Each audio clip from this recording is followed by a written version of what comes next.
Call the meeting to order, please. Please note that it is 6:01, and we still don't have that clock fixed. So, I'm not sure. Okay. It's just another plane of existence. So we'll start the meeting out with the Pledge of Allegiance and a moment of silence, please. I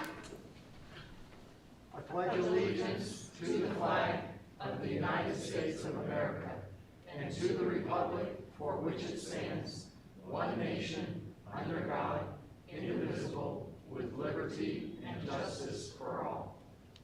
Now a moment of silence for all of those who have been associated with APA, families of those members. A moment of silence thinking of them.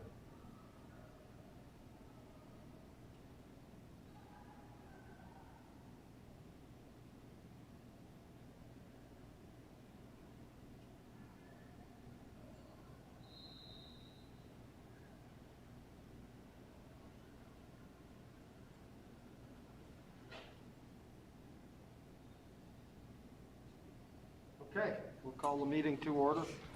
We'll move forward on the agenda.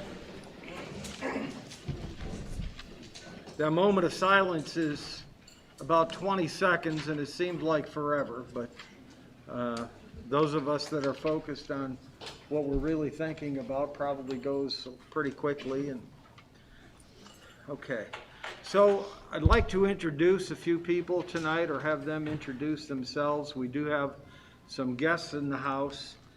We have a couple of board member candidates that we'll talk about under new business, but if you'll stand and acknowledge yourselves, the board member candidates. We have Mr. Salinas, did I say that properly? Correct. And Ms. Jones? Okay. They're entertaining being board members here to help replace some of the outgoing members that we have. We do have in our bylaws that we can have 9 board members. We have 8 at the time. We have 3 that will be outgoing at the end of this year, at the end of this school year. And we're looking for replacements. We can't have more than 9 members. So these 2 we'll interview them at the end and talk about acknowledging them as ex officio members. You're welcome to come to the meetings, and please do participate. We'd encourage you to come until August, and then you'll be officially indoctrinated if that's what you choose to do going forward. So thank you so much for coming to the meeting. Mike Lacey, our attorney. Mike, do you have anything to say? No, I'm glad to be here. I appreciate the invite. An attorney with nothing to say. I love those billable hours. Okay, and we have some guests from our auditing company. I'll let you introduce yourselves, if you will, please. Sure. Michelle Hartman, I'm with CLA. Kyla Greenhill, also with CLA. And Kevin McBroom, also with CLA. Okay, we do have other guests here. Anybody else wish to introduce themselves? I'm Cassandra Cunningham. I'm the Director of Special Education here at APA. Okay, anybody else want to introduce? All right. So we'll move forward. We do need a motion to approve the agenda. I'll make a motion to approve the agenda for February 1st. I'll say. We have a motion and a second to approve the agenda. Any discussion? Any corrections or additions or deletions? Hearing none, I'll call for the vote. All 4 in favor with the sign of aye. Aye. Opposed, same sign. Okay. All right, public comment. We ask those that wish to make public comment to have registered with Angie prior to the meeting. You'll get 2 minutes for any comments. Angie, did we have anybody request? Yes. Okay. Okay, in your board packets, you do have the board minute meetings from the notes from our November 30th meeting. I'll need a motion to approve those minutes. I'll move that we approve the minutes for November 30th as presented in the board packet. I'll second. So that was Ryan squared. Okay, Ryan and Ryan, thank you. I have a motion and a second to approve the minutes from our November 30th meeting at 6 p.m. Any discussion? So, under the minutes, it was talking where we were, and I don't have page 2 at the moment, but it was talking about where I made the motion to increase what we pay our substitutes, and then that motion died, but then it says there was a motion made to investigate or to find out more details. I didn't think there was an official motion made. There was not. Okay, that's what I thought. So I think that the minutes would need to be amended then to correct that. So do you have a copy of the minutes It's in right front of here. you? Right here. She's right. Are we missing? I think we're missing. Yeah, we're missing a part of that. I have it. Yeah. I saw it in the. So there's, Yeah, Angie, I There's where think it we're died. missing the second page. there's where it died, Okay. and then this is, needs to come out. Yeah. Okay. Just discussed about us on the virtual discussion. So we need to amend the minutes to remove that last sentence.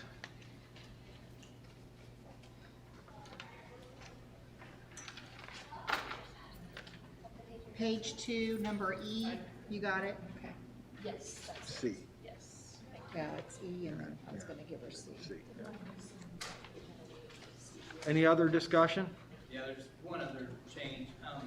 That was the night that I set up quickly and then had to leave for the event. So I was noted as attending. And then one of the seconds was attributed to me, but it was actually Ryan Lynch. Which one was that, That Ryan? was on the approval of the minutes, says Ashby made a motion and it's seconded by Johnson. That was actually Ryan Lynch that seconded that, I believe. So, but I was not officially in attendance. I was just here at the beginning and I left. Okay.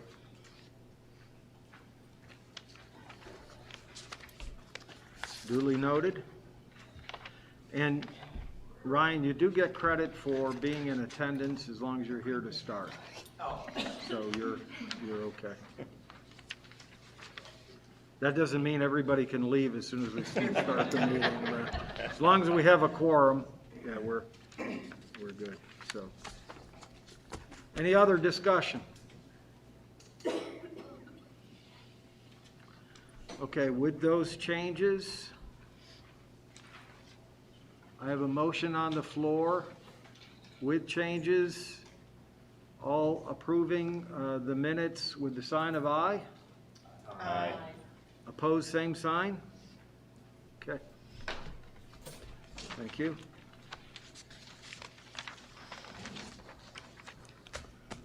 Okay, we have the January CEO report.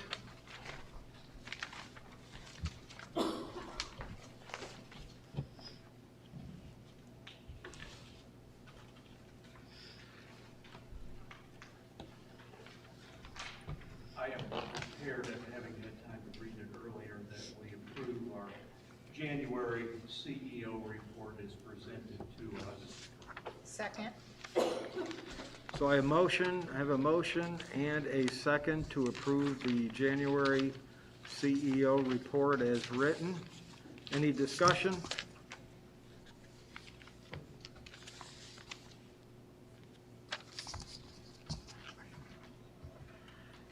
Hearing none, I will call for the vote approving the January 25th CEO report. Obviously, it's not January 25th. We did table the meeting to February 1, so that should be noted. All for approving that with the sign of aye? Aye. Opposed, same sign? Okay, CEO report is approved.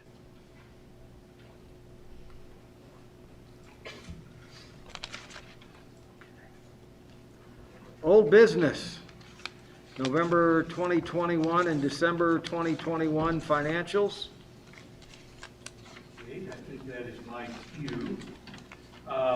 We have, since we met last in November, we have accumulated 2 additional months of actual results, November and December. In my pre-meeting report that everybody around the table has a copy of, I do have the details for the 2 months. Both months were very strong, good months for us.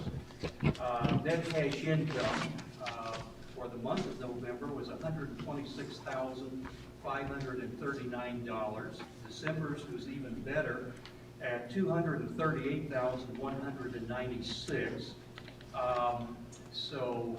That, of course, net cash income, for want of a better term, would be the money that is left over after paying all of our expenses, and of course is added to our cash balance. And then moving on then next to our latest projected year-end results as of 12/31. And I might add that for board purposes, we use a cash basis, whereas when Michelle and her team are presenting a little bit later, their numbers are the official accrual, so the bottom lines look a little bit different. But actually, our latest projected year-end is ahead of budget.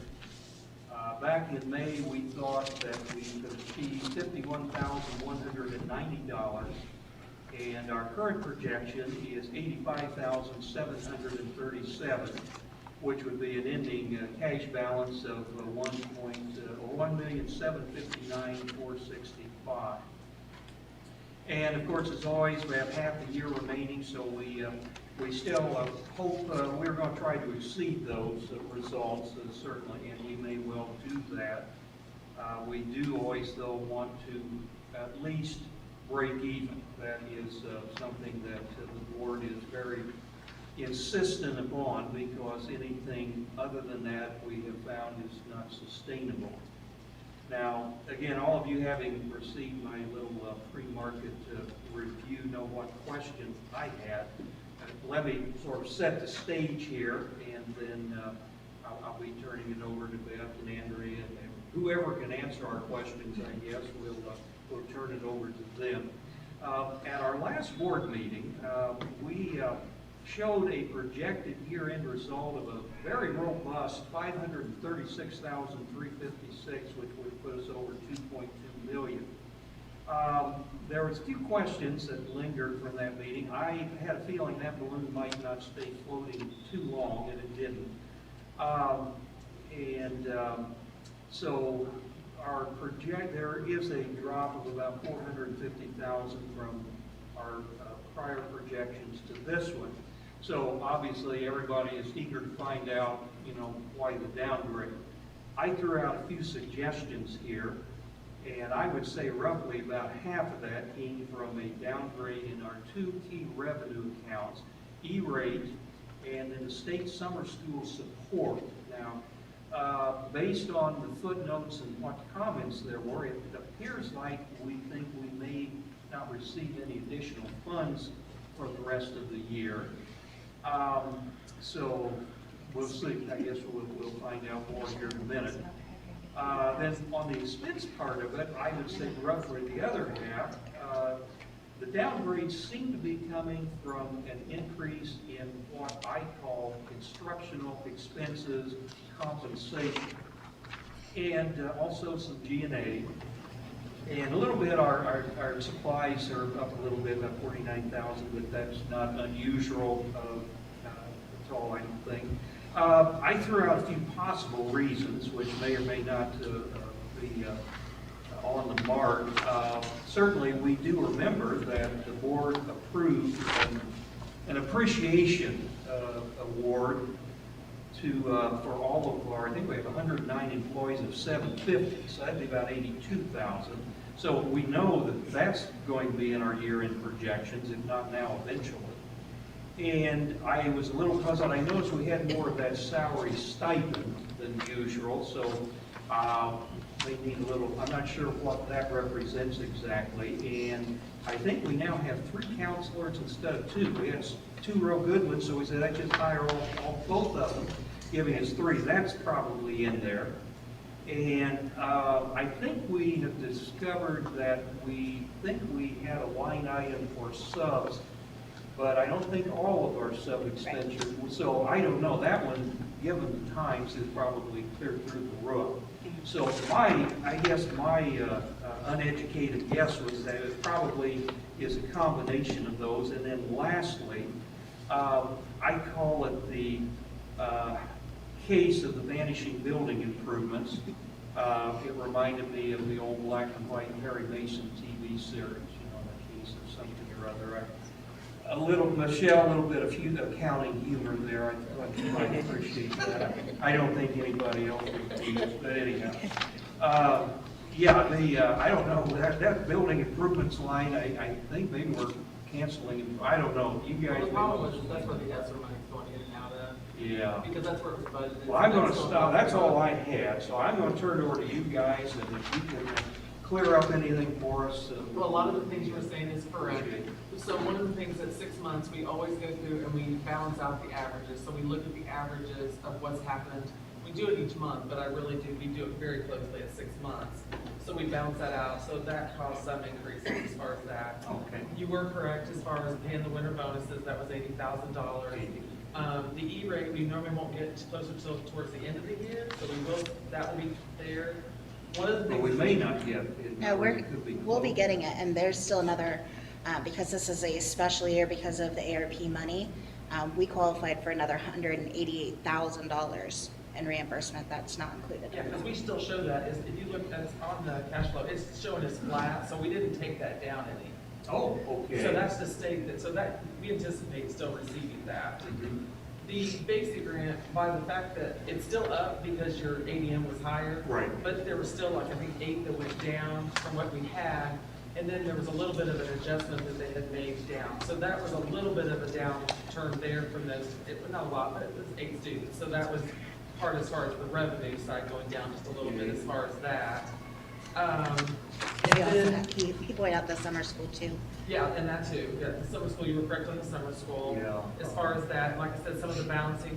And then, as far as the, building improvements, we are gonna, and Jill and I are gonna go through that and look at that, because the problem is because of there's so much with that ESSER money, and making sure that we have what's in the budget, because it was a line item, but I think there might be a $200,000 that may swing back, because we moved it out, that may be still part of, with the HVAC system. Okay. So that may happen, but the rest of it really is the balancing of all those things that you were discussing, and like I said, with the basic Yeah, rate, you things could, like the that. revenue changes, I think that was 255,000 was the total, the downgrade there, so what you Well, mentioned. part of the revenue, because like I said, you'll see, like on the E-rate, it literally is flat as far as that goes. And that's $32,000 from budget compared to No, budget. we had 244, I mean, for the month, we didn't receive any. For the but month, we're right, gonna for spread the it out month. for the rest of the 6 Right. months, because we anticipate receiving that. Right. So Like of she the, said, even potentially more. the year-end 244 that's listed for budget, what are we anticipating? We have 244. It's flat. I mean, we Okay. anticipate receiving that. So, okay, I thought I heard there But was towards the- more. But we may have. There is more. Well, there will be more potentially, but again, I was doing it conservatively, because I don't know for sure exactly what it's gonna be. So it could potentially be more, but it's not any less. Okay, And then, like I said, the basic grant is because it was at 800, after everything got settled, it was down 8 students, so that decreased a little bit from what we had. Yeah, we're gonna start the year off with, I think, Between 800 on our estimate in the spring, and then 782 is actual. Of course, we know the February count usually is a little lower, but. And that also affects the innovation grant as well. 'cause that's- Okay, yeah, That affects yeah. that as well. So between those two, that was a little bit of the downturn as far as the revenue side, as far as most of that. And it's actually today count day, and we're at 783. 773. 783. 83. So we won't go. So Good job, Beth, Angie. Beth, I always read your note column because that helps me. These line items that have out to the side not budgeted, what, does that have an impact? What's that mean exactly? There's a lot of them. what are you looking at? Well, typically, when it's not budgeted, we have a grant that offsets it. Okay. to be honest, because, I mean, Jill's really good as far as making sure, and I can go through and I can look at that and tell you which one they relate to. But we receive grant funds to offset Okay. those. I just wanted to double No, check. no, that's a good question. Yeah, I mean, that's the super challenging part, because we don't get our allocations until after, and then I don't know what's going where. With all this extra money, it's been kind of, It's been a little crazy. Well, I was just afraid we had to find a place for that Oh, no, line no, item. no, it's funded. This is adding up. I promise pretty- it's funded. we're not being critical, as we've said before, Oh, with no. all of the projects I that we've appreciate got your going questions. under the ESSER money, Yeah. we're glad to get it, because these are things we wouldn't have been able Right. to afford to do. And we're outsiders, we're not here every day, so I'm not sure I would know where to park some of those expenses, which account either, so Yeah, flip a no. coin, but you guys are working on you, so we'll get it straightened out. Yeah, like I said, we're yeah. gonna talk about the ESSER one, that's the only one that I say in question, everything else is basically what you're saying, or it's got funded. So I we feel good think about that that, probably the basic. 85,000 around there will hold through the end of the year.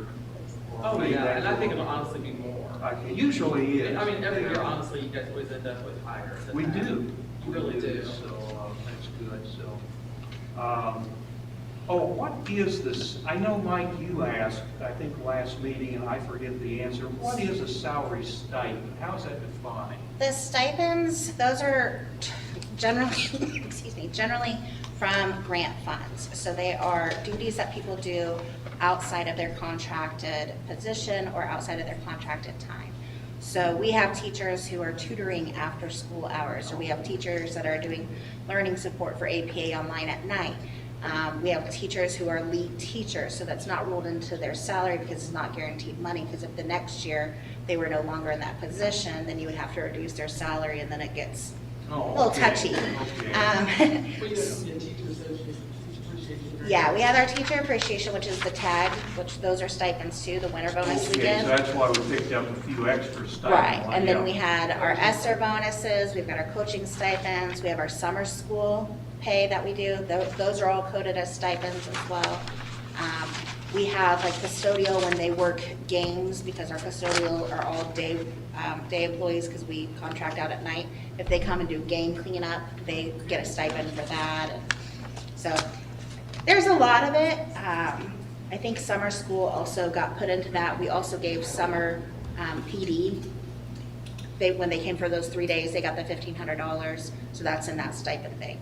So traditionally, we don't really have that, not to the extreme that we have this year, but And you know, a lot paid out in December. yes, a lot. December was a very costly month. So it sounds like whatever maybe puzzlements we had over where to park what, we got over that hump and Yeah, because they're all related to grants, I mean, Yeah. we've got a list of what all those stipends were. Yeah, and the account, there's a lot going on, and certainly, that's one reason that some people say, well, you guys talk too much about accounting, but this gives all of us an opportunity to, learn a little bit more about the operations and how those are reflected in the numbers, so. Now, I don't have a question about every topic, so please, if there's questions on November or December, please. Not yet. Go ahead and jump in. You want? Not yet. Not yet. and Oh, okay. and I will, Mike. That's all I had. So I'll buy him some time. We did get the ESSER 3 finally approved on Saturday, actually. So we had, the way ESSER 3 worked, we had to do an initial one about the learning loss, the 20%, and then they would give us access to that. And then we had to go back and amend it to do the administrative, which would be the expenses, which would be capital projects, HVAC, all that fun stuff. And so it has gone through many iterations, because they have hired third-party reviewers. So they say fix it, and then federal government says, hey, do it this way, code it this way, put it in this category. You do that, a new third-party reviewer comes in, and they're like, hey, change that again. So I think we're where, we got approved, so I'm right. And for you guys next year, it's categorically perfect, I promise. Music to my ears. So we're there, and we have a very nice spreadsheet that says every single teeny tiny where it's going. So I think we're good there. ESSER 2, we are going through that same process. We're knocking on the door and getting it fixed, so we're good there. Now, will we have spent all of our ESSER 2 money by the end of this school year. No, Okay, so that will carry over through the next school year. yes. Then ESSER 3, will that go in well into the next school year as well? Yes, there will be some projects with curriculum and reading interventions and positions. That'll go through 23, 24. We have to have it encumbered for ESSER 3 by September 30th, 2024. So we have to have all that done. We'll finish out basically spring 2024, just so we have a nice little cushion. ESSER 2 has to be done by September 30th, 2023, and then CARES, which is ESSER 1, it keeps going back and forth on the name. CARES, we've got just a scotch left to spend because they gave us an extra allocation. So I think And we're yeah, in, until- I'm sorry, I think we're in discussion before we have any motions to approve the report. Oh, So- okay. Okay, I can't make the motions. No, you can't. So- It took me so- a couple of years to learn that. Do you have anything other to report on top of what our treasurer said? Okay. I make a motion to approve our financial report. I'll second it. Okay, we have a motion and a second to approve the financial report. Now, discussion.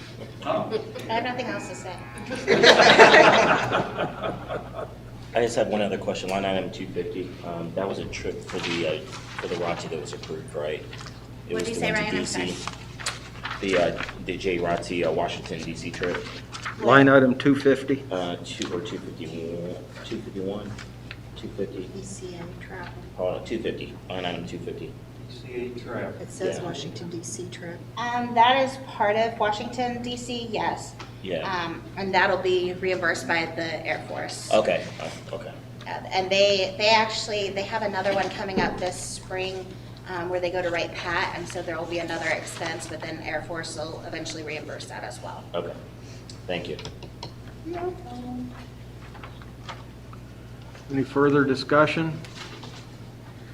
So I might note that line items 63, 66, and 70, we need to have a little more clarity in those rather than just certified salaries, because there are such fluctuations. I mean, they net out as savings if you take those three line items and compare them. They net out to be a reduction in expenses, but it would be interesting for future board members if we could identify what those groups were maybe, or are those, Arranged with buildings, Are- aren't they? Elementary, middle school. Yeah, it's between the buildings, and it's how it's been budgeted, so that's how the line goes in there, and sometimes they get shifted on what they're doing, and when school starts and how things go, and that's why they get moved between those lines, and we don't shift the I can make budget. sure you get the coding. But So- we can tell you what they, Yeah. we can tell you. well, I think just for future, yes, I get it that they're between buildings and whatever, but we should identify it, so. Okay, yeah. And it So gives like- us, So like 1100 is elementary, and middle school is 11,200, and 11,300 is high school. okay, So we can So- put that beside that. Yeah, that Yeah, would- that's fine, but that's what they are. that would So have those more today. clarity to what we're doing. And then my question is on the teacher stipends, the comment says not budgeted separately. Okay, so those are like grants that we received Right. later So where are those offset? in the record. On the, where on the, what revenue Okay. item? What line item? Okay. Yeah, just to, Just to I mean, show it's that. easy to say, yeah, those are offset. I'll just put the line number. Yeah, Yeah. that would be much more We do helpful. read those, although I have, Well, no, that's I have a great. special magnifying glass to read those footnotes. But we do read them now, where, after ignoring them for some number of years. Yeah, so the more info you can have, I know you only put so much on that one line, but that does help us. Okay, yeah, that's fine. Because it's hard That's to easy. tell what's going, from where, so. Okay. And I think we're agreed, I don't know, what do you think our sub costs might be for the end of the year? the one line item is only like about How would 24,000. I look this way? Yeah. It's gotta be at least 50 to 60. It should be 60, and that is a challenge that happened when we were doing the budget, because, you know, we had put 60 in there, and I had included our building subs in our salaries. And so when I said, oh no, those are our building subs, they got pulled out, but then they got put back. Yeah. And so it looks like there's a big space there. So we probably, easily will hit 60,000 if we can find subs for the next 4 months. So, I mean, we've been keeping expenses down in that area, We're but getting not on pretty purpose. Soon here to start our budget process for next year. We start in February February and. Yeah, get the that beginning of money. March is when we'll have our first I think meeting. we talked about, that would be a good time, with your assistance, since you've got all of the data and the software, to maybe come up with a 5-year projection. Our interest is after the ESSER monies, the COVID relief monies are gone, and we've got, I think, 2 years left on that. I think it would be very important, now I'm not making a motion or anything, but just throwing that out.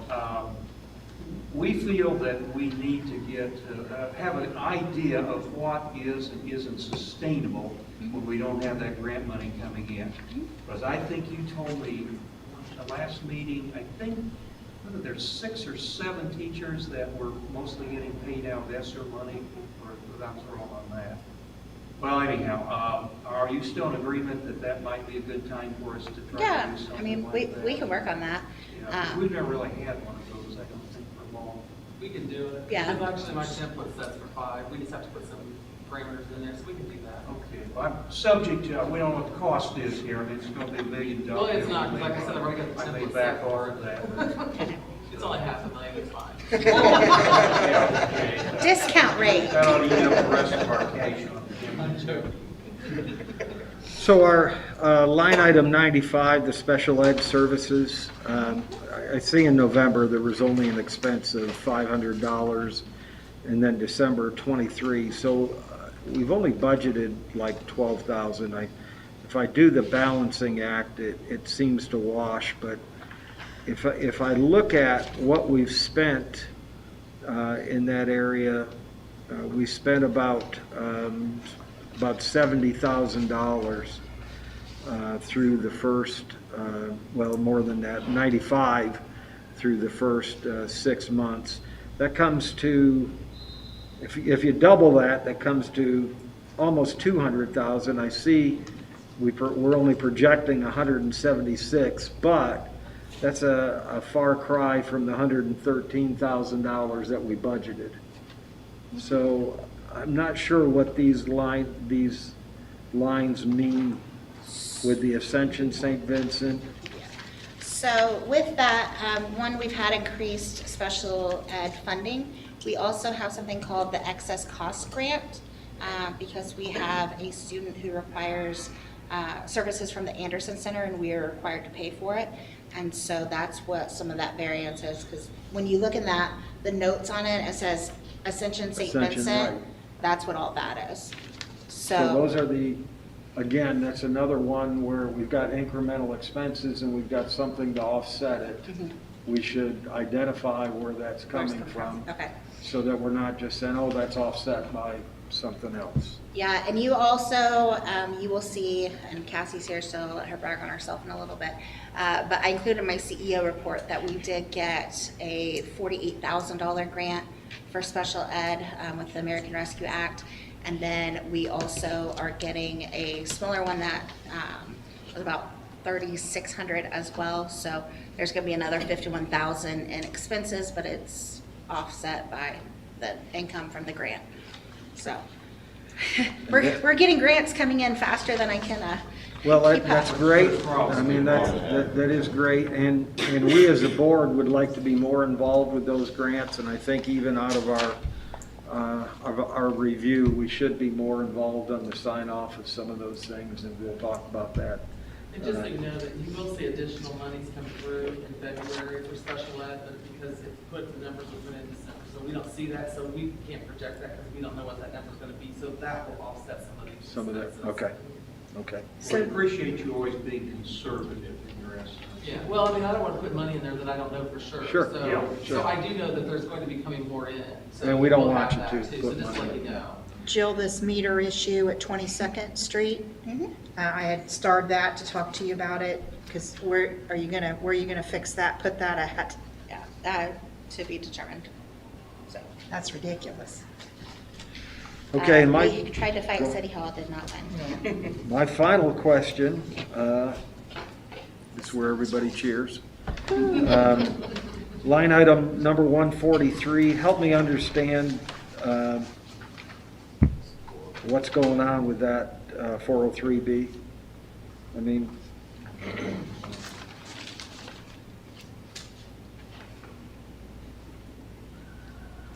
you can see the October, November variances and then the December actual, those are offsetting, and I don't know why there would be, That's the same for line 85 too, for yeah. the yeah. also. This is our forfeitures. November 26th, up there too. Yep.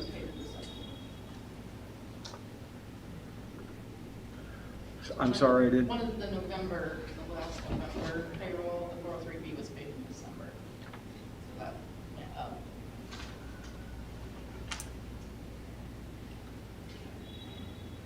So part of the November payment should have been November. It was paid the 1st of December. Oh, it's like the payroll adjustment we made between September and October. Yeah, I got something. That's probably due to. Yeah, it was on the wrong month or something, you know, so the timing difference. okay. That's because of the 3 payrolls versus the 2 payrolls, and that's gonna skew those numbers. It's the timing of when it's paid, to be honest. Okay. What it boils down to. Right. Any further discussion? Mike just brought another question to mind. How can you have a negative, it's on, under facilities expense, it's one of the, I think, grounds repair. We had something parked in there that was on the wrong line, so we took it out. And we obviously had expenses in there, but the total, I think we took 200,000 out or something. The total was negative for year end. A very trivial point, but I couldn't figure out how one could have negative cash expenses for a year at any rate. Well, that may give you I'll have to something look to at it. I think ponder it's on something to the do with way that home. land with the track, but I'll have to look at it. Yeah, when I that'll see give it. you something to think about on the way back to Greenfield, I guess. I'll look at it tomorrow. Yeah, I'm just gonna be honest. I just saw that and I thought, oh, that's odd. I don't know how I can explain that. I'm close this October, so I'll have to look. Any other discussion? Okay, board chair will entertain a motion to approve the financial report. I made that motion. You did, thank you very much. We are in discussion phase, thank you for the correction. All 4 with the sign of aye. Aye. Opposed, same sign. The board apologizes, lost track of all that spirited conversation. Good. You folks are welcome to stay and hear the audit, yeah, that's what generally this is where you do the exit stage right. Usually it's there, so, but not today, this is the order. So I will offer an opportunity here for our guests from out of town or changing position with our spotlight. Would you like to stay and watch the spotlight on? You're good with that? Okay, good. All right. Cassie, if you want to, sorry, I just jumped right in there and assumed that they wouldn't be interested in you, but we certainly are. She's phenomenal. I'm gonna go ahead and pass out this, it's just kind of a shortened page on what I'm gonna talk about today to everybody.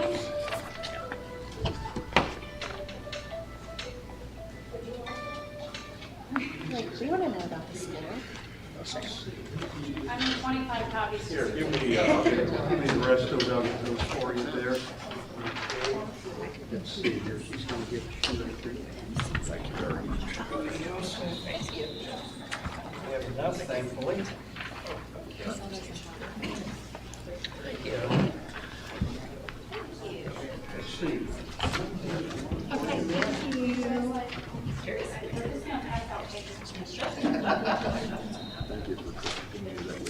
Well, did we miss anything? I got one left here for this somebody. No, you're helping a lot. There you go. Thank you. Okay, so this year is obviously my second year in the position, so we've got quite a bit of changes that have been going for the last couple of years. But one of the big things that I'm really proud of is the fact that we had on our RDA, which is the results-driven accountability, we had no corrective findings for the first time in a couple of years, so that was super exciting. You can clap, it's okay. She's like, where is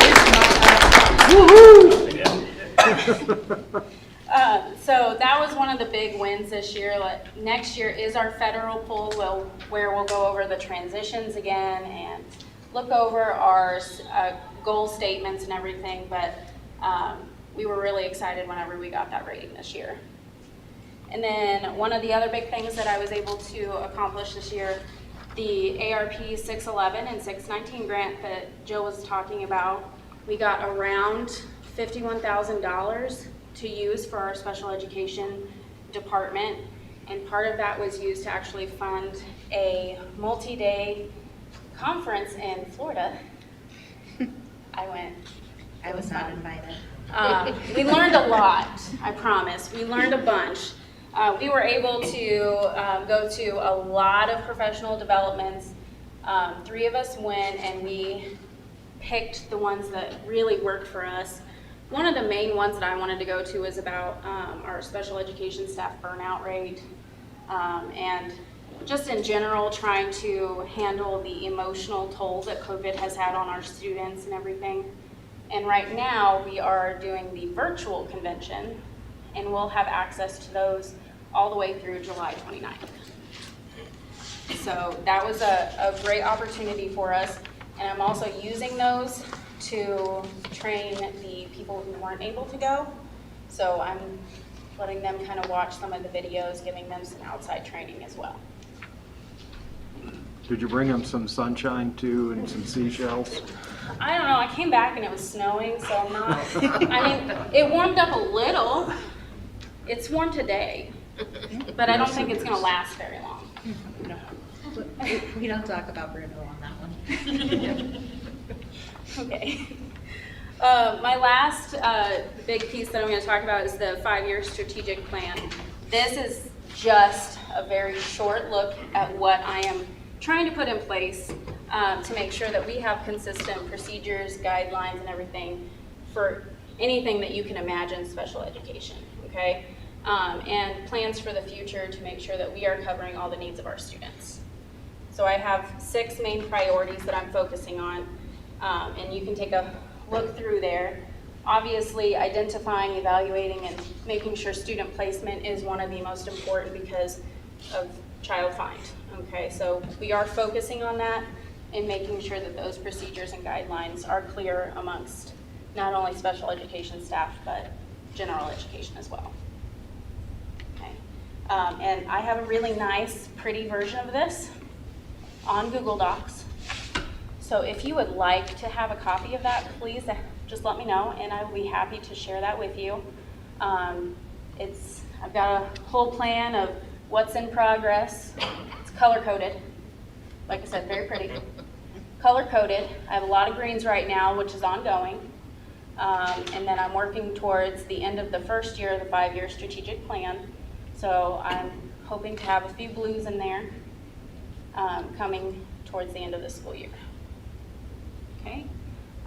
The really big one is just making sure that our compliance is in check, and that's the priority.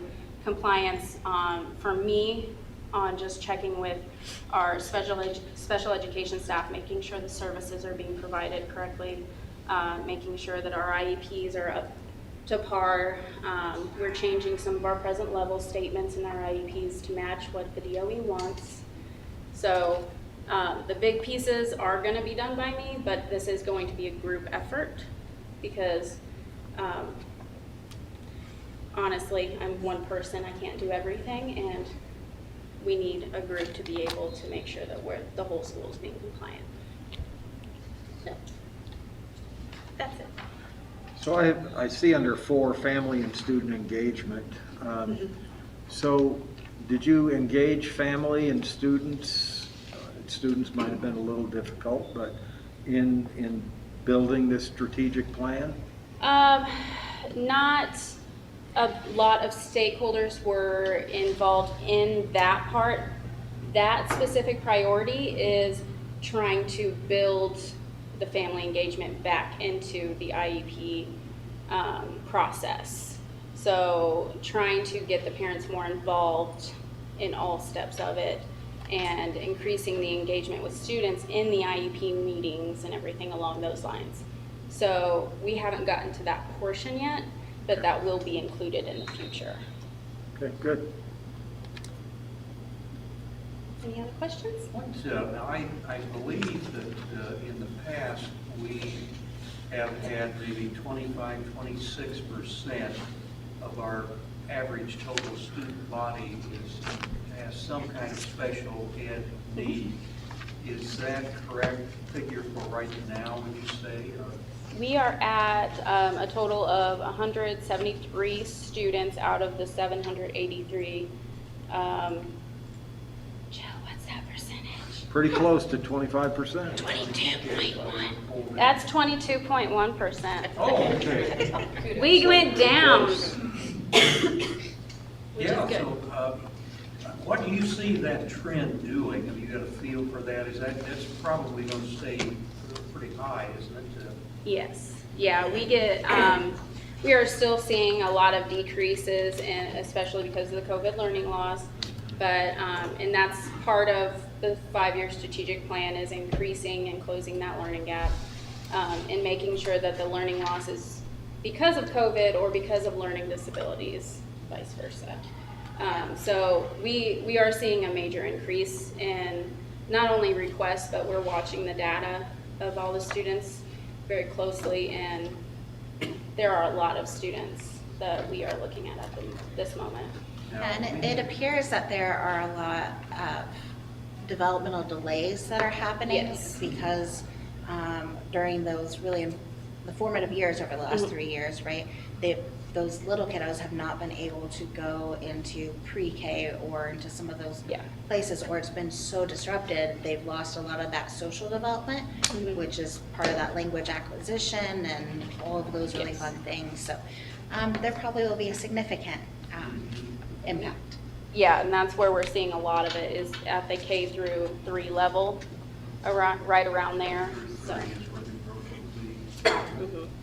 Now, I know that we have a few that have to be home, even or without COVID, would have to be educated at home.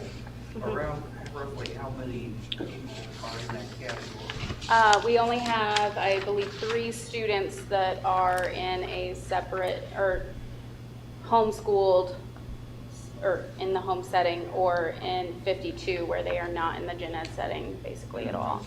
So that one is still pretty low, and we're trying to keep it low because we want to see them as much as possible. If they do go online, we are providing the services virtually. Oh, okay, so you will have, while going, you will have virtual special ed services too then? Yeah. So we try to set up at least 3 times a week where we meet and we go over the lessons with them, or we work on IEP goals to keep that service up and continue showing, like helping the student be as successful as possible. Do we still have our speech pathologist doing some Zooms and things? Yeah. The student attendance for some of them is a little bit low, but she is reaching out as much as she can. Do you have a feel for, or already know where our percentage is relative to other schools in the area? It's pretty comparable. Yeah, It's pretty comparable with ACS's. Uh-huh. Okay. We're, The donuts around the city are less, but. yeah. Good job. You have a Good job. challenging job for sure, so. Good she is. She does, but she is phenomenal at it, so. I try my best. Thank you. Thank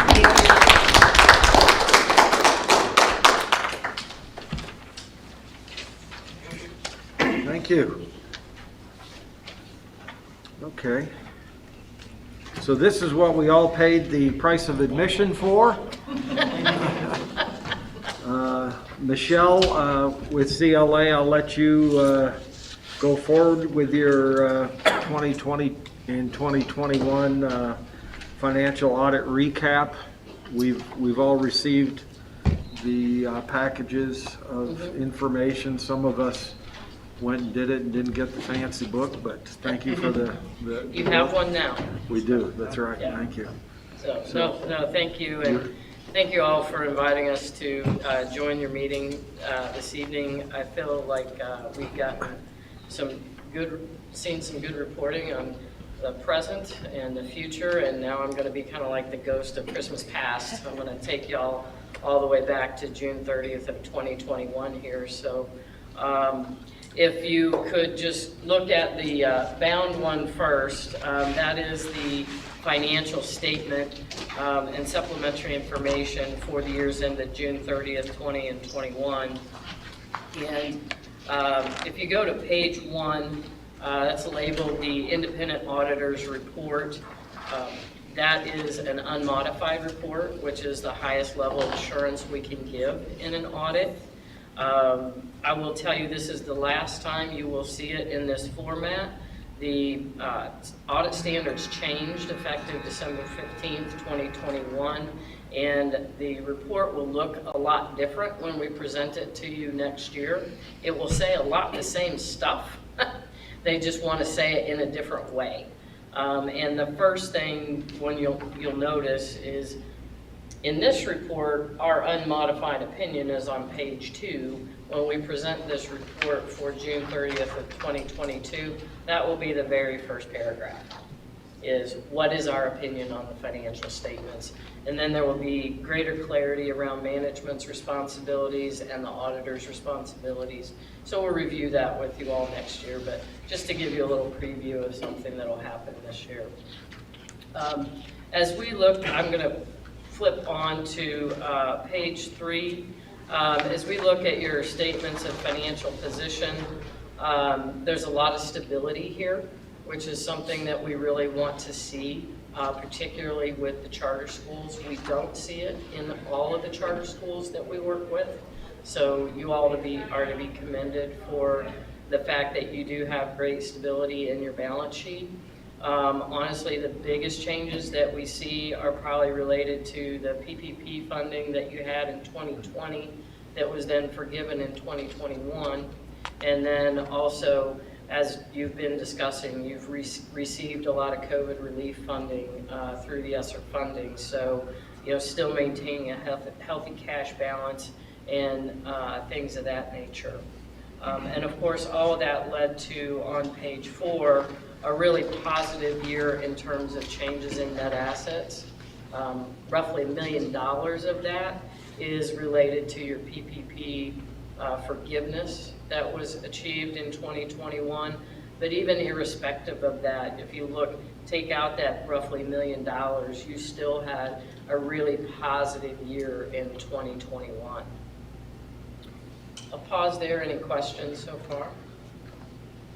No? Okay. So this is always the next page, page 5, is one of the pages that I always think is really important for board members and those charged with governance to review, because this kind of lays out for you where are you spending your money, both by natural classifications such as salaries and employee benefits, etc., but also by program versus management in general. So your ratios for program and management in general are right in line with what we would expect for an organization of your type. So again, kudos to the management of the school for making sure that most of your money is going to the service of the children and the stated purpose of the organization. So that's always, I think when you're comparing from school to school and nonprofit to nonprofit, this is a really important financial statement to look at because it really tells you how the school is being a custodian of their monies. The next page is the statement of cash flows. Again, this is kind of, as was mentioned earlier, you do on an interim monthly basis, you do a little bit more cash basis reporting. This kind of converts the accrual format that we put together more back to what you're used to seeing on a month-to-month basis. And then starting on page 7 are all of the footnotes that kind of describe a lot of the different things in the financial statements themselves. Note 1 is always the summary of accounting policy. So if you're ever wondering, well, how do they recognize revenue? What is accounts receivable comprised of? What is contributions and grants and fees comprised of? This note 1 will explain all of that to you. And then after that, you get into various things like notes payable, which summarizes all the different debt instruments that you hold when they're due, interest rates, payments, all those sorts of things. And then we have on page 11 in note 3, a lot of discussion about the payroll protection program loan that you received, and then its subsequent forgiveness. And then the rest of these notes are very similar year over year, and they basically just update for the current year's financial results. Trying to look here. Another note that I always think is really important for nonprofit organizations to understand is note 9 on page 14 regarding liquidity. And the reason that that is, I believe, a really important note to understand is that helps you kind of assess where you're at with your ability to make your bills as they come due. Like I said, you're in a very good position with regard to that. A lot of schools are not. A lot of nonprofits are not. So this is can be a very enlightening footnote to kind of gauge the health of an organization. So that is it for the financial statements, unless there are any questions.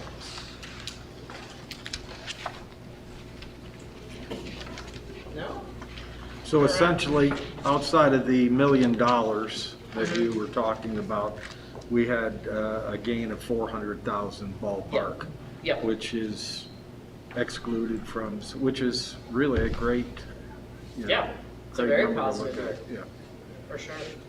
And I think a lot of that is, you know, the additional grant funding that you received, but, you know, you also maintain a very healthy student enrollment.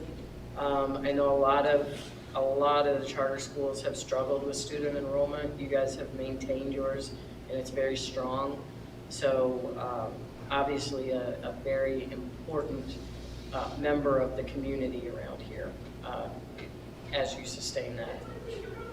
Well, we are blessed to have a open environment and good people that facilitate that here, good employees and good stewards. Okay. So the next report is the supplemental audit report. And I guess I will pause here for a moment. I should have introduced these guys before I started talking, so I apologize to my comrades here. Kevin McBroom is with us today. He was the boots on the ground guy, so he did a lot of the work in support of the in support of our deliverables. This is actually Kevin's first opportunity to see the end board reporting. So he's observing tonight. I asked him if he wanted to have a speaking role, but he said he'd rather just observe. So this is his first opportunity to be here with us. And Kyla Greenhoe recently was advanced to principal with CLA. I have been the primary leader of the Anderson work, the Anderson Preparatory work, the last couple of years.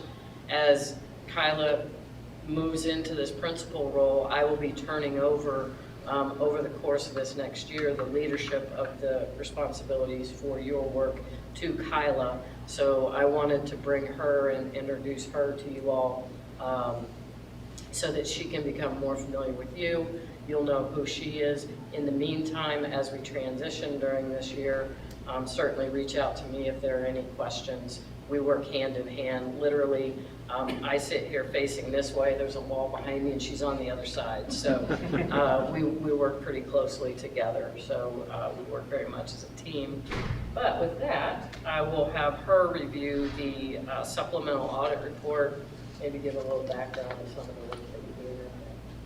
Yeah, so I think this is not a bound copy for you guys, but it is a colored copy. Perfect. So this report is specifically around the guidelines that the State Board of Accounts requires from a compliance standpoint. That audit guide by the State Board of Accounts is extremely thorough. Just to give you guys some background on that, there are about 12 different attributes that we take specific populations around general receipts, general disbursements, your ADM count, make sample selections based on the guidelines provided to us, and then take those sample selections and test even further. So by the end of it, Jill is so tired of all of our questions on it.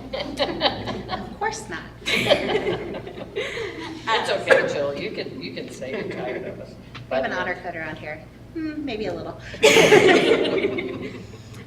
So that's kind of the premise of this, is making sure, hey, from the state's Board of Accounts standpoint, you guys are in compliance with all of the requirements for the funding to continue, those type of things. Internal controls, documentation, all of that. So that's what this report is around.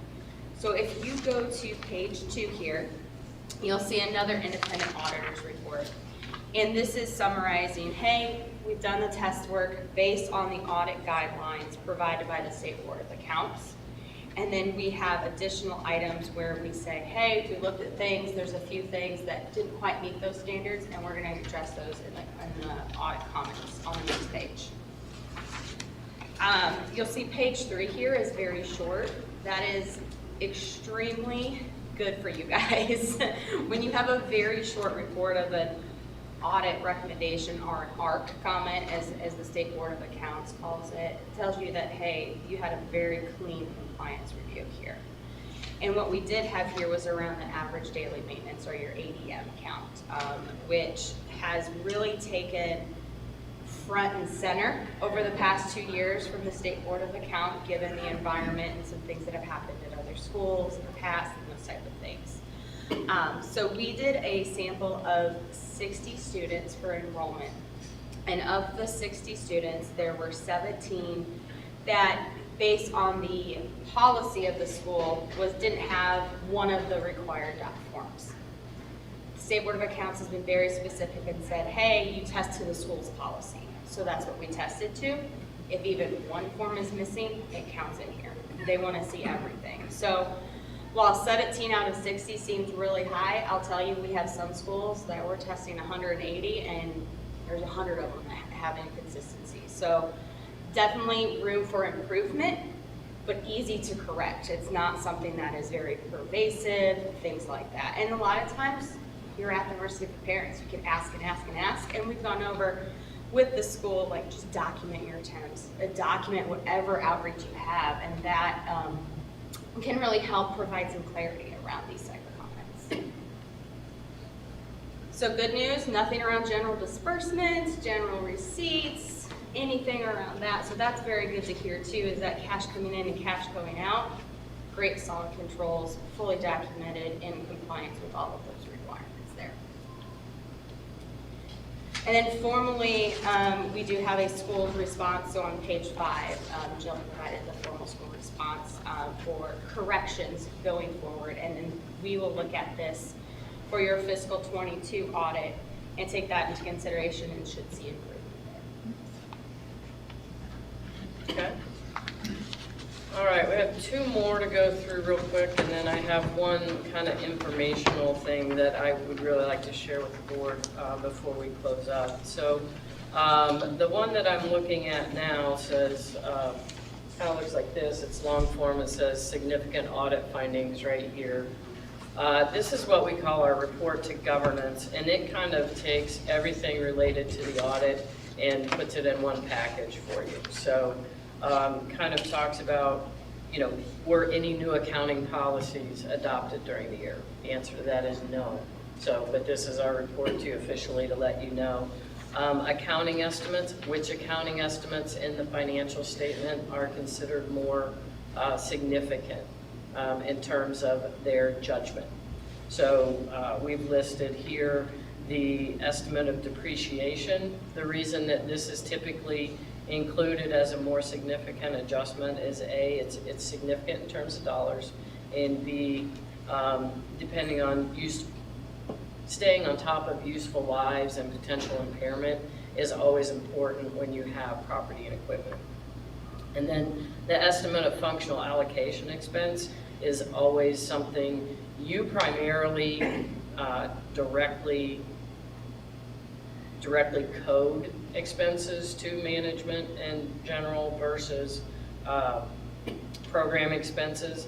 But there are a few items in there that are allocated based on head count or things of that nature. So just understanding that there are some estimates in there. The next page, the things that I always like to point out to folks is under difficulties encountered in performing the audit, we always want to see this sentence in here, no significant difficulties. Jill and Kim were very responsive, as well as Beth and Andrea, in terms of helping us gather everything we needed to conduct the audit.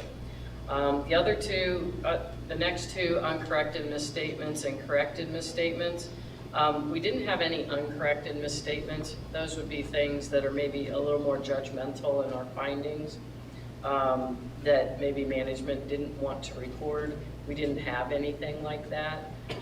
Corrected misstatements, we did have a few adjustments that we found as we went through the audit. Those are listed a couple of pages back for your reference. And then disagreements with management. So those are the four that I think are the most important for people to know and understand when you go through this particular document. We did not have any disagreements with management. So those I think are the most important things to glean out of this particular deliverable. So I'll pause. Any questions there? Can I point out one more section, Michelle? Sure, go for it. So on the very last page, where it says other audit findings or issues, it says page 3 at the top. It notes regarding the single audit or your federal grants audit. COVID has been horrific to the federal guidelines for the federal dollars over the past 2 years. For the fiscal year 2020, they did not release their guidance until December 23rd of 2020. It was the worst Christmas present I've gotten in my life. But what that means is that if they delay the guidance on how to test the dollars, it delays getting that program tested. 2021, unfortunately, did not do us any favors either. They actually released it in 3 parts, which is super fun to try to figure out. The first one was released August 3rd, 13th, something like that. Phase 2 came out December 3rd, and I'm happy to report Phase 3 came out not even 10 days ago. So we now officially have all of the guidance surrounding how the compliance needs to be tested on those federal grant dollars. So this is letting you know that, hey, we did not get the guidance to complete with this package, and that is still yet to come. We've coordinated with Beth and her team to make sure, hey, timing-wise, once all the guidance came, we can get it completed timely for you guys. Good news is with the delays, they did say, hey, instead of a 9-month usually you have 9 months from year end to file with the federal government. No, they're giving you 15. So you have until September of 22, the end of September, to get that finalized.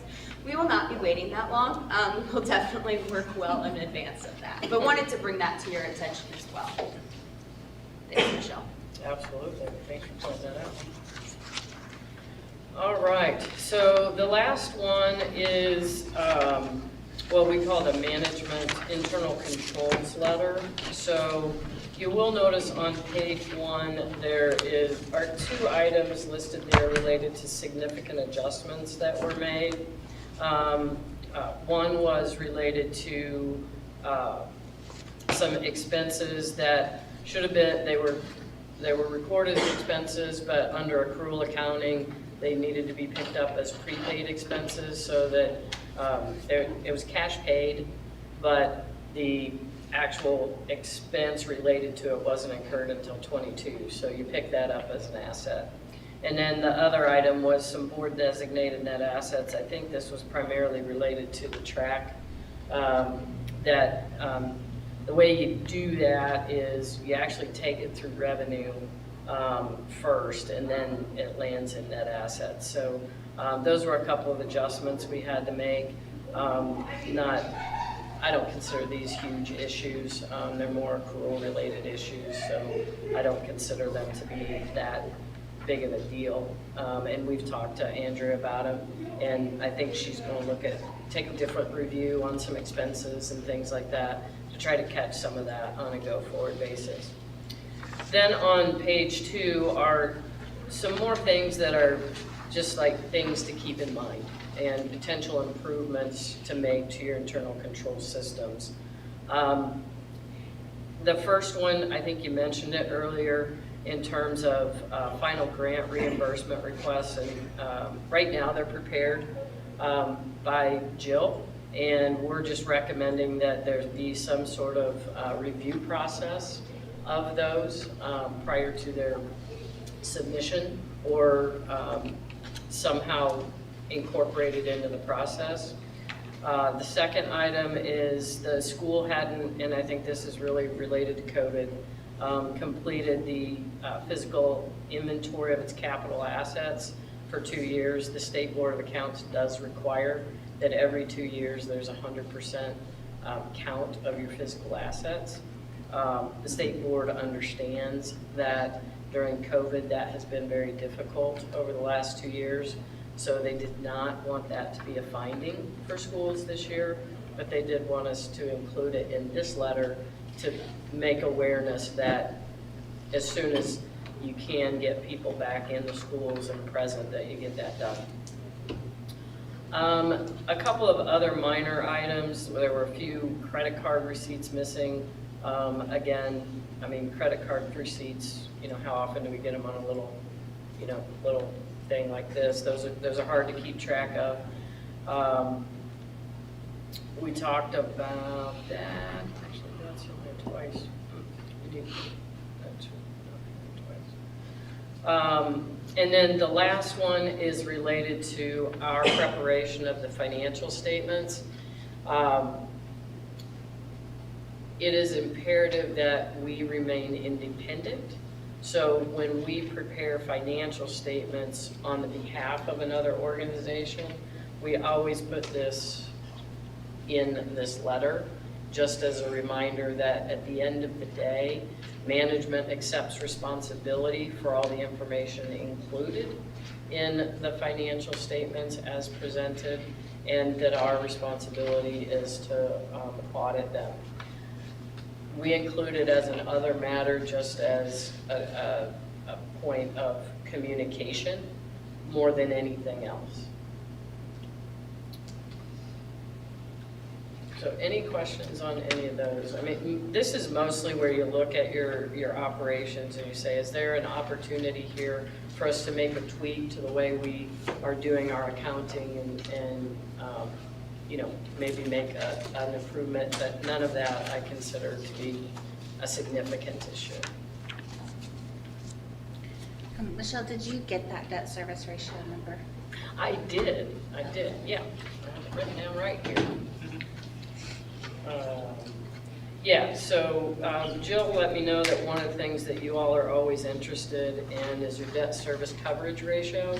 So I looked, as of June 30th of 21, our calculations showed that that ratio is at 3.76. Wow. And your debt agreement requires 1.5. Right. So, very, very good shape there.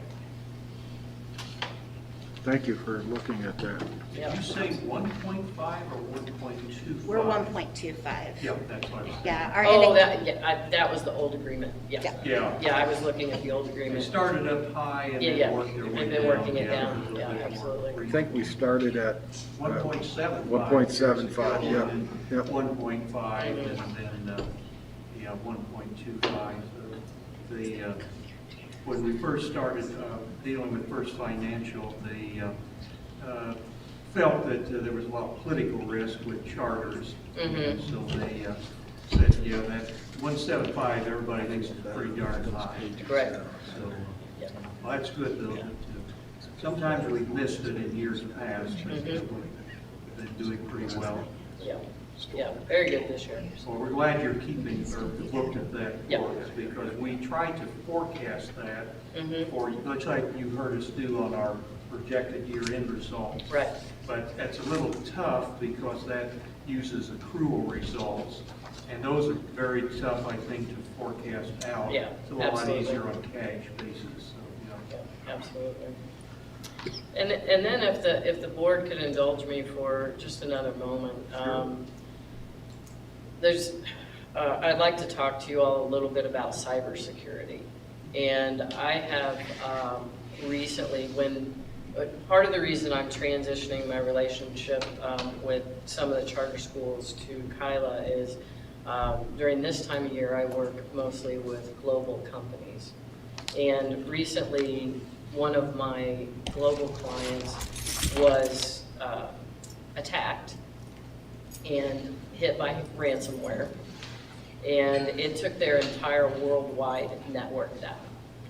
So that has been extremely chaotic for them. It has been extremely costly. It has been extremely painful for all of their personnel, and particularly related to their accounting operations. And a lot of times when I talk to organizations, particularly smaller organizations, you may think, I'm not a target. I'm a small organization. Why would they want to target me? We are all targets. We as individuals are targets. Every organization is a target. So this is honestly, in my career, my first experience with a client being hacked and seeing this firsthand. So I've become really kind of passionate about having an awareness conversation with the management of my clients and their boards of directors. CLA can help assess your cybersecurity. I don't really care if my clients use CLA, but use somebody. Because if you do get hacked and you do get attacked in that manner, it's extremely disruptive and it's extremely costly. The client that I'm talking to on just the US operation has been rebuilding their system since December 7th, and they still are not done in terms of rebuilding everything they need to rebuild.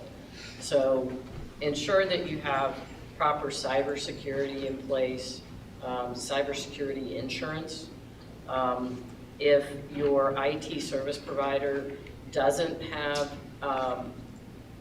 any mechanisms for doing any penetration testing or assessments of your vulnerabilities, make sure you're getting that somewhere. Like I said, CLA can help with that, but make sure that you know what it is. Make sure you know what you're getting with your IT security.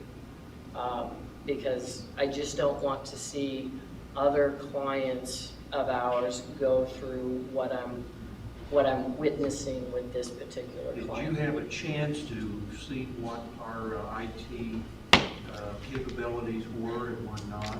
Yeah, so the thing under the AICPA audit standards is we're required to get an understanding of your IT system. That's the IT system in terms of its accounting. We're not really required to get an understanding of your cybersecurity and the security measures in place past. Do you have IT service providers? Do you use passwords? Do you use those sorts of things? But we don't do any testing of, can we get into the system? Right, yeah. Or any overall evaluation of that. Did you have None of us sitting Did you here. have any impressions perhaps that maybe we were really hurting in some area or? I don't know that I can answer that affirmatively Sure, or I understand. negatively. We are not the qualified type, we're not skilled in those assessments. CLA has folks that are skilled in those assessments. We can do them for a fairly reasonable cost. And certainly I'm always happy to bring someone to the table to just discuss. And, we don't charge for something like that, to have an entry-level discussion of what are you doing and what might we be able to do versus what someone else might be able to do for you. I guess the word is wise, yeah, we could Right. keep that. So. Yeah. And to piggyback off of that, you guys have had a wonderful time of getting grants and federal dollars and everything else like that. Something that's really heightened in that situation is I spend a lot of my time doing the federal grant audits. That is now getting its way into that audit guide of what I'm required to look at from an IT security. So as you continue to get those, you may see on the back end, oh, I should have had that in place. Now I have a finding, now I have to correct it versus taking the proactive measures going forward. So it's not just the business risk that Michelle's talking and the reputation risk for the school. You also have a compliance risk that's really getting focused. Yeah, and Michelle and I talked about this, I think we talked last week about it. So we do have the cybersecurity insurance policy, but they actually approached me maybe 2.5 weeks ago about wanting to do an assessment and making sure that we are, completely protected. I will say we get a lot of phishing emails. We have a lot of tech, a lot of firewalls, a lot of secured servers and all of these things, but it still gets through. And one of the programs that I have seen, and I don't know if this is what you see, QuickBooks is getting hacked fairly easily. A lot of companies use QuickBooks to send out their invoices. They also use it for pay management. Some that aren't so small. Well, for us, our our biggest offender is, I shouldn't say offender, but the biggest vulnerability would be our lunch program because they use QuickBooks, and we have had 2 years in a row where a dummy email has come up where it is almost to the letter the same email trying to get us to make an ACH payment to hurry up the process. And so thankfully we've caught it every time they've tried, but they keep getting in. And I know other vendors that have been using QuickBooks, it just keeps happening. So we are very strict on not allowing the ACH withdrawals, and we never give out our bank account. But having, what she mentioned, and also our cybersecurity people coming in, they're going to be looking at the two-factor authentication and all of these things because it's, we're a multi-million-dollar business entity and we're vulnerable, especially because you're a school and here's this new grant opportunity or here's this new, and fill out this really in-depth thing to get your new grant, and it's a ghost grant. It's not real. They just took all your information. So I really appreciate you sharing that because that is the new frontier. And I'm glad that your insurance company is coming in to look at that. Like I said, if CLA can lean in and help, we're happy to. But my most important, advice is make sure someone is looking at it, because the cybersecurity attackers and bad actors, they will just keep peppering and peppering and peppering and peppering systems until they find a weakness. So, and just because you do it once, you know, don't wait 5 years to do it again, because they are constantly evolving. You know, you have an audit of your financial statements, your information systems and your cybersecurity are worthy of the same amount of attention. Okay. Any questions of our guests? Thank you for your time. Appreciate your input, your advice, and your thoroughness. And I know we had a rookie here, and it's always, you always have to start somewhere. So we all started somewhere. So thank you so much for all your work, and we welcome. We don't want you to go away too much, Michelle, but it looks like you've got a good protege there, and we look forward to working with you, and thank you. All right, thank you. Excuse me, do you have an extra set of those reports for the board? I gave, I have it. yeah, I gave them to, yeah, Jill. I got you. All right, well, you're welcome to stay or welcome to leave. Okay. And we'll just continue, and if you do stay, great. If you don't, you can just Exit stage right. Snagglepuss, was that who it was? Did I Yeah. get stage right? Okay. Yeah. Boy, did I just date myself, so. But I do say the most exciting part of our meetings are coming up, but Okay. So our next on the agenda is the COVID return to in-person policy updates, the ESSER 3 requirements. Jill? Yes, so I shared those updates with the board. We are required to do this every 6 months and repost on our website in order to still remain qualified for the ESSER requirements. CDC came out with interesting new guidance on December 27th, which was kind of a surprise to health departments.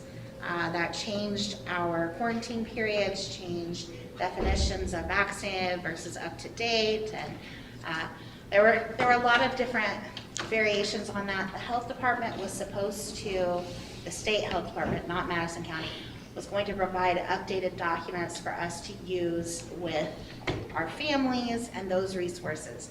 And so after waiting for that for about 2 weeks, I said, you know what, I'm just gonna make our own. I'm gonna go off of the PowerPoints that they have provided.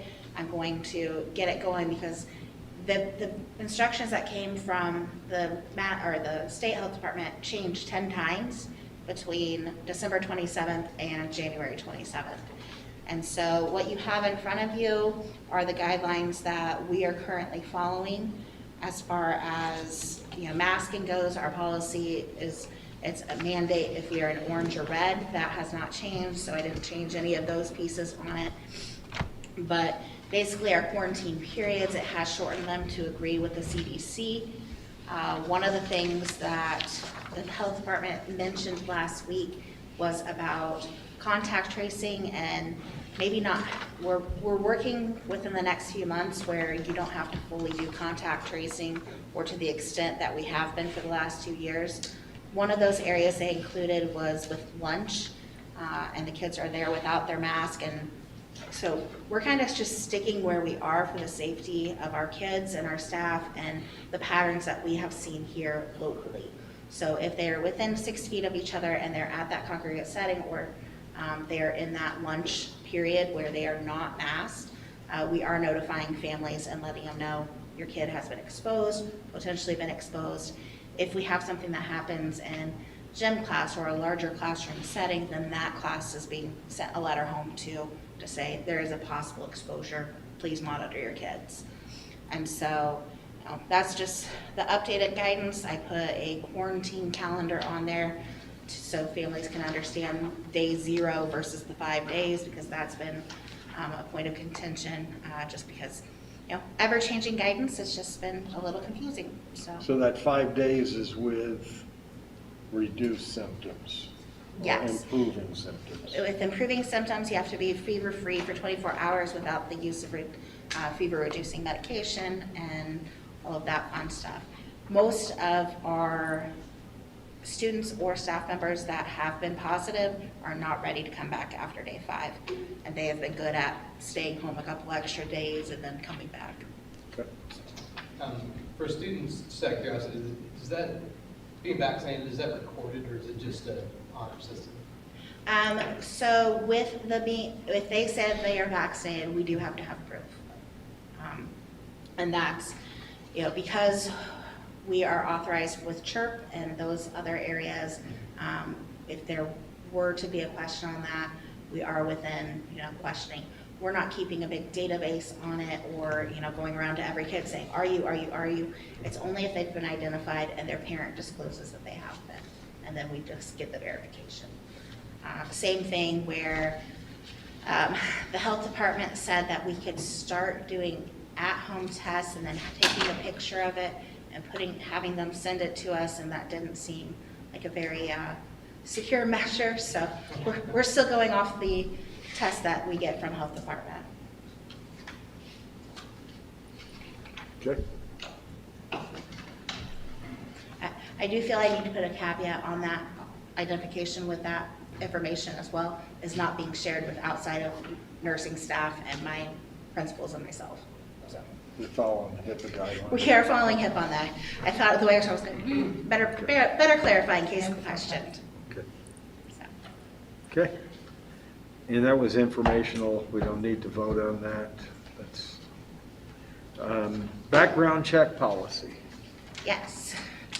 So Ball State requires us to have an extensive background check policy, and we meet all of their guidelines. One thing that I wanted to add to this, and I don't necessarily know that needs to be board action, but I wanted to at least inform. Our policy referenced which statutes, which crimes would be considered or in violation of it. It is a state law where there are certain offenses that if you have ever had this in your history, you cannot work in a school. You cannot volunteer in a school, you can't coach. There are some offenses that after 10 years, they can roll off and there can be, change there. And so what I did was actually go into the state law, copy and paste, pull everything out so that it is very clear for any applicant, any volunteer, this is exactly what we're doing. This is not, our HR department or management saying, no, we don't like you because of this. This is exactly what it says. These are the offenses. And obviously, as you go from state to state, sometimes we have different terminology between different offenses, but if they are like offenses, they fall into those same categories. So that's all I did was add to the back page so that it's clear cut and everybody's on the same page. Should this also have, because they're not actually employees, so should you also have a subsection for volunteers and lay coaches? Because they're not actually employees. Lay And should coaches they- are employees. Should it say? So lay coaches would be contract employees, right? They are contract, but they have to go through all new hire paperwork and all of that stuff too. Well, we just happen to have an attorney here that might be able to give us some advice on that. Okay. We just have these categories, new hires and rehires, and then board and continued employment. So my question is, should we be more specific? It should be volunteers and contract. That is a separate policy. We have a volunteer, they go through a different background check than this one. So do you want me to move it to all of this one? Is the background check for the volunteers different? It is, because the background checks that are used on anyone that is employed or would be with our students long-term has to go through the child find, the national background check, and the DCS one. And where does the volunteers? That is the limited criminal history, and those volunteers are where they go like on a field trip or something.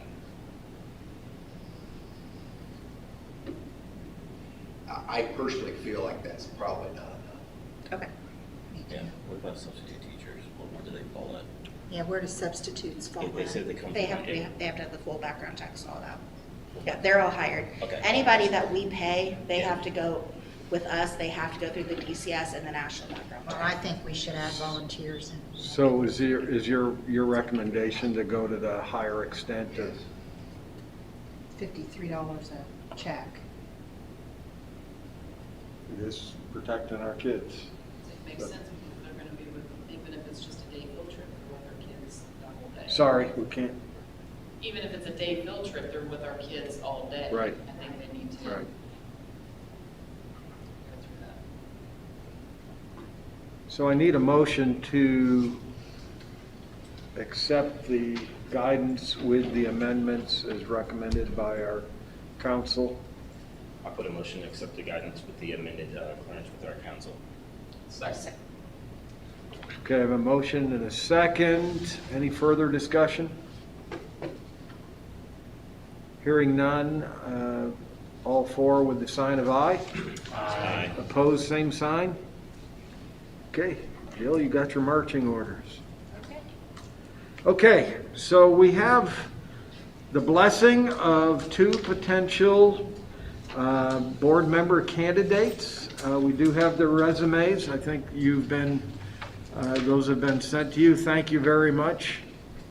And we'll let you speak of your interest there. You've been through a first board meeting to see. You may have viewed some of these online.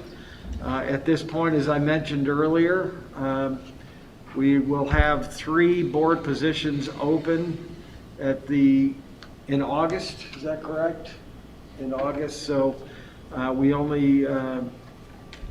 So at this point, we're offering you a position of ex officio until that time when we have the proper openings that will fulfill our guidelines. So if you'd like to take turns, Ms. Jones or Mr. Salinas, just let us. Ready to sit up? You can do whatever makes you comfortable. Okay, well, I think I'm just gonna sit here, that's more of my comfort zone. My name is Michelle Jones. I've lived here in Anderson since '94 when my mother forced us down here because she wanted to go to college and better for life. And that turned out to be a really good thing. I've been here ever since. I went to high school here. I actually taught in this building before it was APA, sorry, I forgot where I was. And now I'm a nurse here in the community. I would like, I think, an opportunity to participate and give back. I work with Scouts with my kiddo, with my oldest one. My husband works with our son, our young son, with Boy Scouts. But I think I can do a little bit more. I really like APA. I liked it when it first came on board, I think around 2008, maybe 2007, somewhere in there. And I was teaching here, and I thought, what a neat place. And perhaps if I had transferred over, maybe I would still be teaching now. But this seems like a good opportunity to be an active member of my community. And of course, the place where my kid goes, my youngest, is over at the elementary school. He loves going here. This afternoon when I picked him up, I said, well, what'd you do today? And he said, we had neuroscience today. Why don't you tell me about that? And he's telling me about neuroplasticity. And he says this word, I'm like, look at you. And he gives a very good example of what that is. And I just thought, you know what? I know for sure when I was in 2nd grade, I wasn't picking up on that. Good things are happening here, despite the whole COVID nonsense. It's not that COVID's nonsense, it's just been a huge upsetting thing for the lives of our kiddos. But that aside, I'd like to try this and get more of a deeper understanding of what's happening in the school that my child goes to, and a school that has a huge impact on this community. I mean, you can recognize an APA kid, and they're definitely sharp dressers, especially on the dress blue days. And I would like to be more of a part of that. Okay. So I assume by that you're willing to serve in an ex officio manner until August? Or?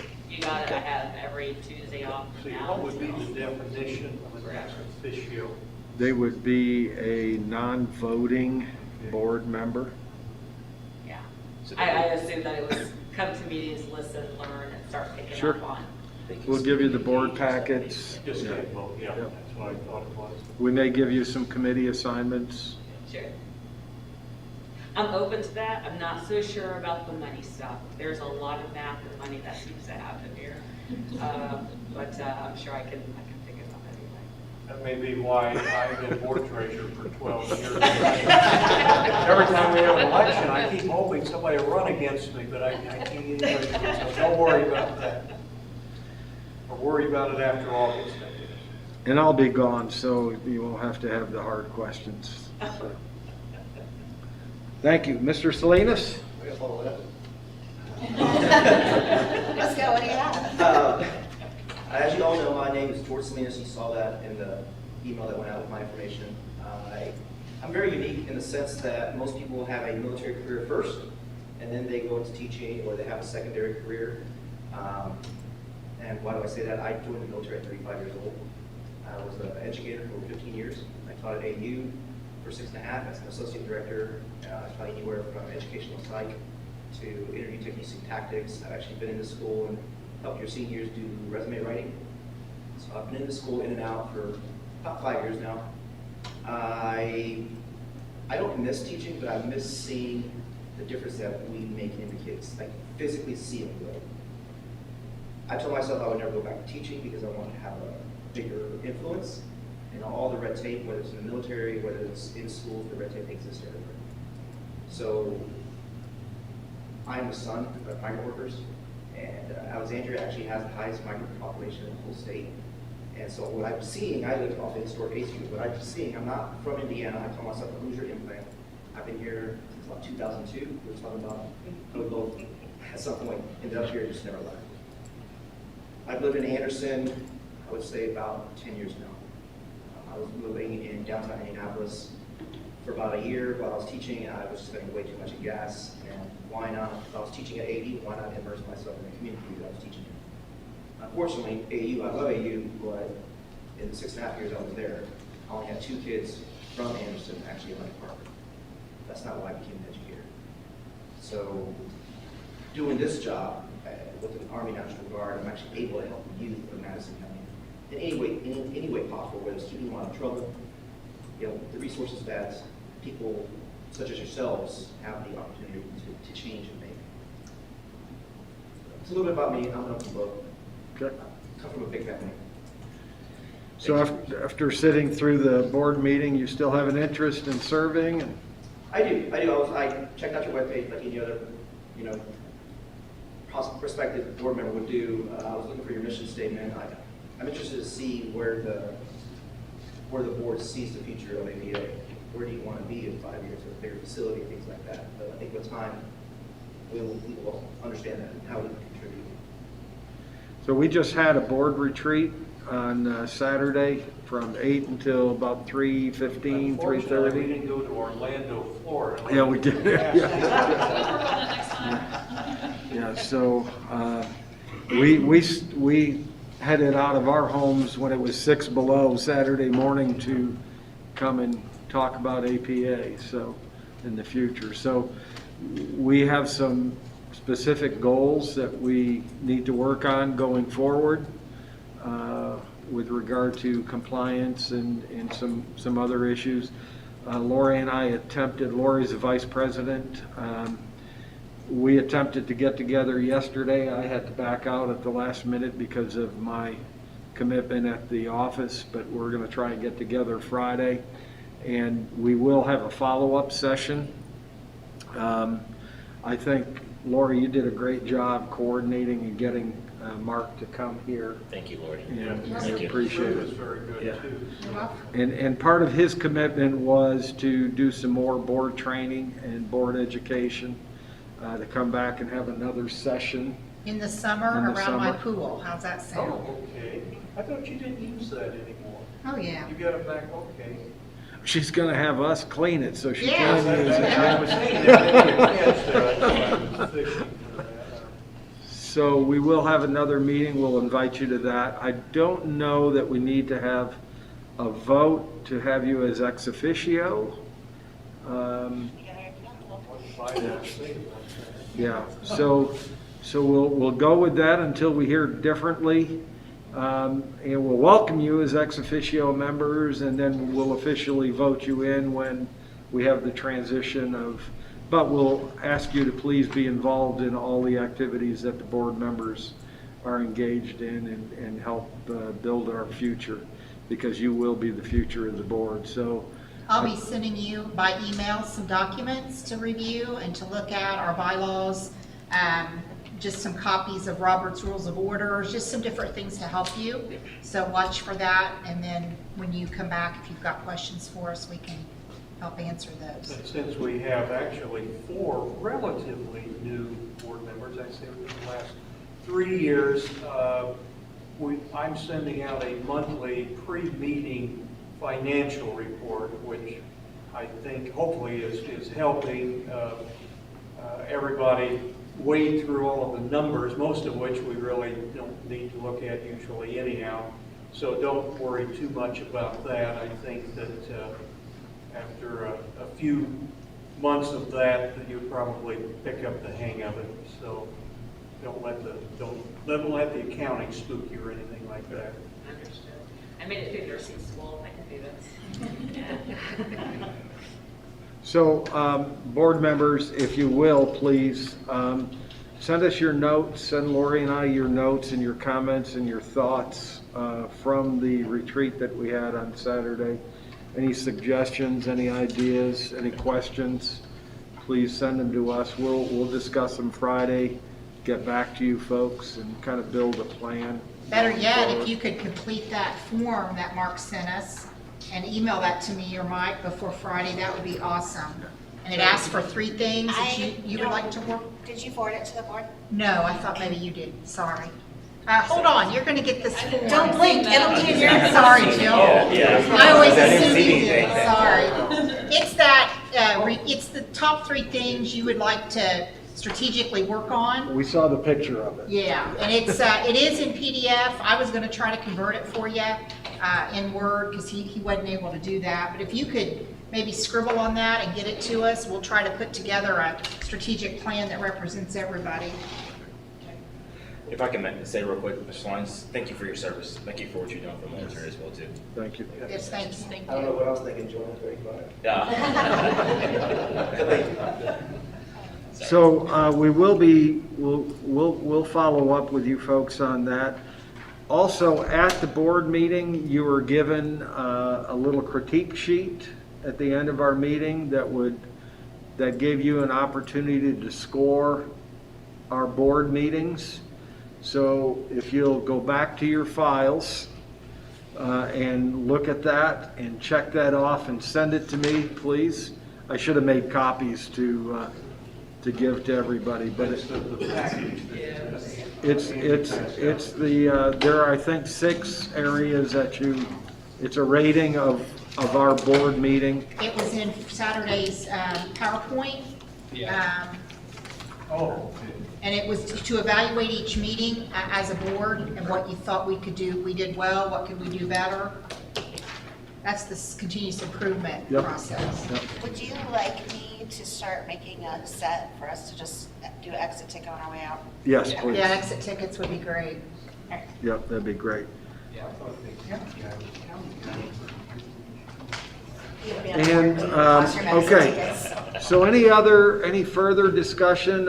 Before we adjourn, we do have one thing hanging out there with regard to approving the increase in our substitute pay. And Jill, will you give us a quick overview? Everybody got this copy in the mail or in your email with regard to what the other schools were doing. And I think everybody had an opinion on that. And that's all it was at that point, because we could not vote. So, Jill, what were the standards that, were we following the Mount Vernon numbers? Yes. Okay, so. Because we're sharing that sub pool with them. They are doing it for the month of February and May at 115. Okay. Because those are the most brutal months for substitutes.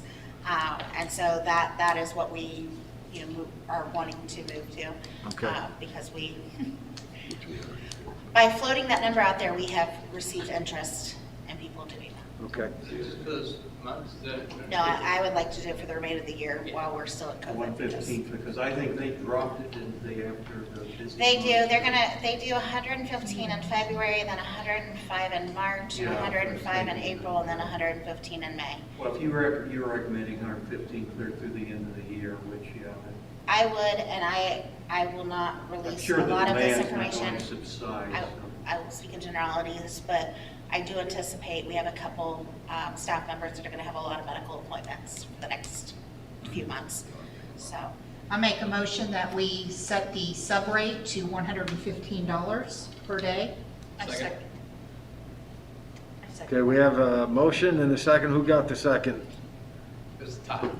You take that. Todd. Okay. All right, we have a motion and a second. Any further discussion?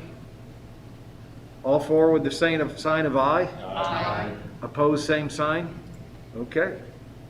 Any further? Some of you wanted Mike here tonight. I forget how that came up Saturday. So Mike is here. Does any of you have anything you want him to answer, elaborate, or talk about while we've got him?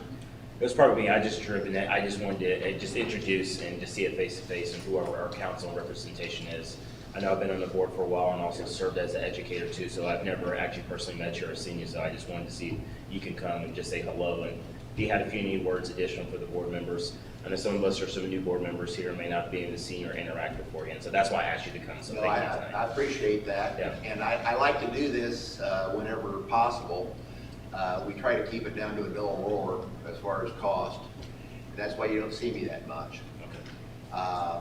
Jill and I have I think a good relationship. We talk, and if she has a problem, she picks up the phone, she chases me down, and I usually get back with her. So my experience here has been good. We've had some issues, but that's pretty par for the course. I mean, that's not unusual. And I'd say if you had none, there's something odd going on. So I've enjoyed it, and so, any of you are, I don't like to have individual board members call me and what do you think about something, because I don't want to undermine anybody else. I like to go through the chain of command, and so that would be through Jill. But there may be an occasion that we might have to, they want to talk to you about me. I'll just say it, I'll put it out there. But no, I enjoyed being here. At any time that you'd like to hear from me about something, don't hesitate. Yeah, we're not hesitate to, if we're in a predicament, my first comment to Jill is, why don't you call Mike on that and get some advice? So any feedback from the meeting tonight? Any positive, negative? I like the way the board, the meeting was run. I like the finances. You really get a lot more financial feedback in this situation than you do in public schools. Yeah, we've noticed that. Some people Yeah. think we do too much, but Well, this way, all of the board members get educated and Yeah. learn more about it. So, I would appreciate that. yeah, this last couple of years, I do a number of school corporation work in this county and in surrounding counties. And even I go up as far as Rensselaer, Indiana, which is only 70 miles from Chicago. And it's been a terrible time to be a board member. It's been a terrible time to be an administrator. It's been a terrible time to be a teacher. Probably a terrible time to be a student. And there's been so many issues. It's been like this. And I think we're kind of coming down to a point where no matter whether you're a pro-masker, an anti-masker, I think that we're coming down to a deal like this, that we have a commonality, is that we want kids in school, and we will do anything possible to do that. that's kind of where I see it. I'm hoping for better days, but it's, my hat goes off to you as board members, administrators, teachers, students. Because I'll tell you what, it's been different. Well, we appreciate your advice and your, one last thing, Jill, did you send this brand messaging out to everybody or, okay. So, are you looking for some feedback on this or Not right now. just informational at this Yeah, point? that's just Okay. informational. That's one of the projects we have going as we're overhauling the website and getting an app and all the fun stuff. And then we are in that strategic planning consortium, and so that'll all tie together, and then we'll bring in a board representative for stakeholder and Okay. mesh it all together. And There were some very familiar thoughts and comments that, quite frankly, the board's been wrestling with for a long, long time, so. yeah, and on the branding, you know, excuse me, we've had students involved with that, providing feedback. We've had alumni providing feedback. There have been parents that are involved. There have been community members that are involved. We did a little bit of double dipping from the Vision Squad. That was last fall, that Ryan Johnson was a part of as well. And so it's really, you know, who are we? Who do we want to be? Where are we going? And I know, you know, that's been our question, especially as we've gone through that military change and things.